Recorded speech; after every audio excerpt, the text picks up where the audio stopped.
Torna in Consiglio regionale domani mattina alle 10:30 la discussione sulla riforma sanitaria, un dibattito estenuante e fine a se stesso, con le opposizioni, il Partito Democratico e i tosiani fermi in un ostruzionismo che non fa certo il bene dei veneti. Se tra gli articoli già approvati ci sono quelli che istituiscono l'azienda zero, quelli che trasferiscono le funzioni amministrative in capo a un unico soggetto, il nodo per cui le minoranze sono determinate a far saltare il processo di rinnovamento della sanità regionale è il numero delle aziende sociosanitarie e quindi dei direttori, che da 21 dovrebbero passare a 9. Sulle USL della Pedemontana e del Veneto orientale, che vanno a tutelare due specificità, la maggioranza non è però disposta a cedere. Il Presidente Zaia l'ha detto più volte, la situazione della Pedemontana è legata anche a una situazione particolare geografica, al passaggio di un'arteria stradale importante che deve avere delle risposte. Quella del veneziano invece è legata a dei dati oggettivi di turismo che hanno bisogno di essere sostenuti e hanno bisogno delle risposte. Il turista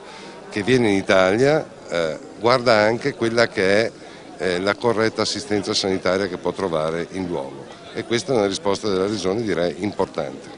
Servizi essenziali a cui non si può rinunciare, ribadisce l'assessore, scelta di buon senso, ma questo evidentemente a qualcuno in Consiglio regionale non basta. Domani dunque nuova seduta a Fiume e così anche giovedì sempre dalle 10:30. Gli spiragli intravisti nei giorni scorsi sono rimasti senza esito, le opposizioni non hanno rinunciato ai 1400 emendamenti presentati e questo anche se a rimetterci rischiano di essere proprio i cittadini. La maggioranza dunque torna a serrare i ranghi e si prepara all'ennesima battaglia, ricordando che di fatto la riforma è già attiva nel territorio e come previsto sta funzionando.